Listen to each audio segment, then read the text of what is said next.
Hello everyone and welcome back to IBFL Bharat. मैं निखिल अग्रवाल आपका faculty लेकर आया हूँ एक और नया टॉपिक एडवांस एक्सेल का।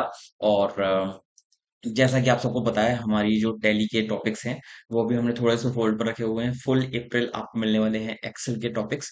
एंड हमारा जो वीडियो है वो अपलोड होता है every Tuesday and every Friday. एक वीक में दो वीडियो आपको मिलने वाली हैं। तो हमारे चैनल में जो भी वीडियोस आपकी अपलोड हो रही हैं, प्लीज पूरा वीडियो देखें, क्योंकि उससे हमें भी सपोर्ट मिलता है, प्लस टॉपिक आपको भी पूरी तरह समझ में आता है। तो होप कि आप हमारे वीडियोस को देख रहे होंगे। और हाँ, अगर आप अभी तक हमारे चैनल को सब्सक्राइब नहीं किया है, प्लीज आज ही सब्सक्राइब। चलिए तो शुरू करते हैं आज के टॉपिक के साथ, जो कि है डी सम, डेटाबेस का सम करना।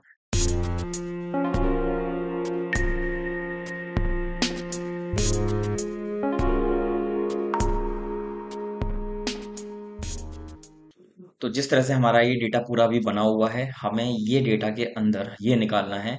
मान लीजिए मेरे को इसमें, जैसे हमारे सेल्स पर्सन है और उसमें कितना रमन ने टोटल सेल किया, तो रमन के एक सेल है 1 अगस्त को। रमन का और कोई सेल इसमें नहीं है। दूसरा आ जाइए विजय, विजय का है 5 अगस्त को, और विजय का एक है 18 जून को। ऐसे ही हिमेश का एक ये है, एक ये है। ऐसे ही किशन का एक ये है और एक ये है। मान लीजिए पूरे पूरे एक महीने में मल्टीपल सेल्स किसी बंदे ने करी हो, 5, 6, 7, 18, 20, बहुत सारी बड़ी वैल्यूज में अगर उसने सेल किया है, तो हम उसकी टोटल सेल को कैसे निकालेंगे, उसके लिए हेल्प करता है हमारा ये ऐसा डेटा हमने बना लिया पहले। ये हमने वही उसी फॉर्मूले से लगाया जो हमने पिछले वीडियो में आपको दिखाया था, रैंड बिटवीन से। इस तरीके से आप भी फॉर्मूला लगाकर रैंड बिटवीन लगा सकते हैं। अब आप आ जाइए कि अगर आपने यहाँ पर सम लेकर आना है, और यहाँ पर मैं नाम लिखूंगा सेल्स पर्सन का जिसका भी मेरे को टोटल चाहिए। तो मैं फॉर्मूला लगा रहा हूँ, यहाँ पर देखेंगे ध्यान से।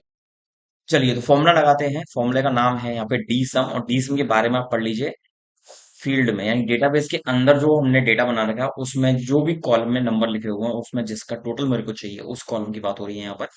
उसमें से जो भी कंडीशन में स्पेसिफाई करूंगा उसके अकॉर्डिंग ये आपको यहाँ पर आउटपुट देगा। तो मैंने यहाँ पर ब्रैकेट लगाया, तो यहाँ पे फिर वो सिंटैक्स दिखाना शुरू कर देगा जिसमें डेटाबेस मांग रहा है सबसे पहले। मैंने यहाँ पर कर दिया डेटाबेस का सिलेक्शन, फिर कॉमा लगाइए। मेरे को टोटल किस फील्ड का चाहिए, सेल्स वाले कॉलम का, तो मैं यहाँ पे क्या करूंगा, सेल्स लिख दूंगा अंदर। फील्ड का मतलब सेल्स, ठीक है। और फिर कॉमा लगाकर मुझे क्राइटेरिया देना है, यानी कि ये क्राइटेरिया, यानी कि जो सेल्स पर्सन यहाँ लिख रहा है सेम सेल्स पर्सन यहाँ होना चाहिए। और फिर हम यहाँ पर एंटर करके नाम लिखेंगे। एंटर करिए। ये जो अभी वैल्यू आ रही है मेरे पास रैंडम वैल्यू है, जब तक मैं यहाँ पे नाम नहीं लिखूंगा तब तक मुझे यहाँ पे करेक्ट वैल्यूज नहीं मिलेंगी। तो सबसे पहले नाम लिख दिया मैंने रमन का। आप देख सकते हैं रमन पूरे डेटा में कितनी बार है, रमन एक बार है। एक बार का टोटल कितना है, 41,979। अब हिमेश मेरे पास 2 बार है, विजय मेरे पास 2 बार है, किशन भी मेरे पास 2 बार है। तो मैं यहाँ पे विजय का नाम डाल रहा हूँ। और आप देखेंगे यहाँ पर टोटल चेंज हो रहा है। विजय का एक है 31,194, और एक है विजय यहाँ पर 33,531। अगर मैं दोनों का सम यहाँ पर करके दिखाता हूँ आपको, तो विजय की एक एंट्री ये है और विजय की एक एंट्री ये है। तो देख सकते हैं आप टोटल ऊपर से मैच कर रहा है। इसका मतलब ये होगा कि आपको अलग अलग वैल्यूज को सम नहीं करना पड़ेगा, आपको सिर्फ और सिर्फ यहाँ पे नाम डालना है। और नाम के डालने से ही आपका व्यवस्था बन जाएगी, यानी कि आपका जो आउटपुट है टोटल है वो आपका आ जाएगा। और फिर हम यहाँ पर कर रहे हैं हिमेश 72,830 रुपए। तो यहाँ पर हिमेश एक ये है और एक ये है। सेम इसी तरह से एक नाम डालते हैं हम किशन, ठीक है। किशन कौन कौन है, एक ये है किशन, एक ये है किशन। यहाँ पर आपको टोटल यहाँ पे दिखा दिया है।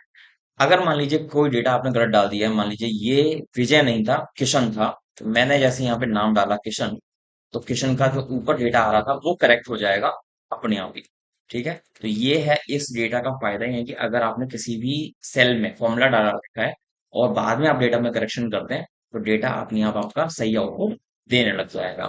तो ये था एक छोटा सा टॉपिक डी सम को लेकर। और आप चाहें तो डी सम का फॉर्मूला अलग तरीके से भी लगा सकते हैं, सेम आउटपुट आएगा जिसका फॉर्मूला है समिफ।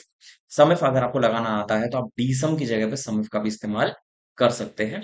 उसका लगाने का तरीका अलग होता है, वो भी दिखा देते हैं आपको।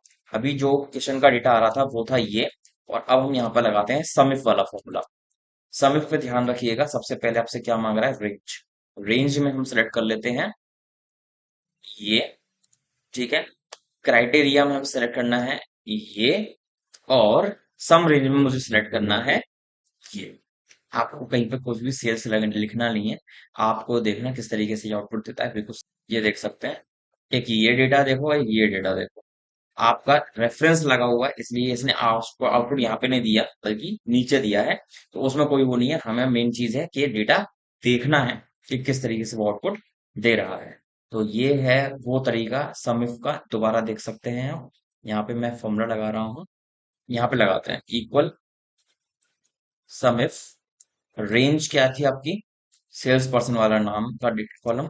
फिर कॉमा लगा के मैंने दिया क्राइटेरिया वाला कॉलम। फिर कॉमा लगा के मैंने दिया जिस सेल का मेरे को, जिस कॉलम का मेरे को सम चाहिए, ये वाला कॉलम। एंटर कर दीजिए। आपका आंसर यहाँ पर आ जाएगा। लिंक लगे हुए हैं इसलिए इस तरह से वो दिखा रहा है, अदरवाइज हमें सिर्फ आउटपुट से मतलब है। नाम बदल कर देख लीजिए। यहाँ पे मैंने हिमेश लिख दिया। आप देख सकते हैं दोनों में आउटपुट सेम आ रहा है। अगर आपको डीसम का फॉर्मूला याद रहे तो डीसम लगा दो, सम का फॉर्मूला याद रहे तो सम इफ लगा दो। मर्जी आपकी है, पैटर्न आपका है, डेटा आपका है, आपको सिर्फ आउटपुट देना है। तो ये हमारा छोटा सा फिर से डेटा, जिसमें कि हमने डीसम लगाया, सम इफ लगाया। इसी तरह के छोटे छोटे एडवांस एक्सेल के फॉर्मुलास लेकर फिर आपके सामने आएंगे। तब तक के लिए thanks for watching, goodbye, see you soon and bye bye.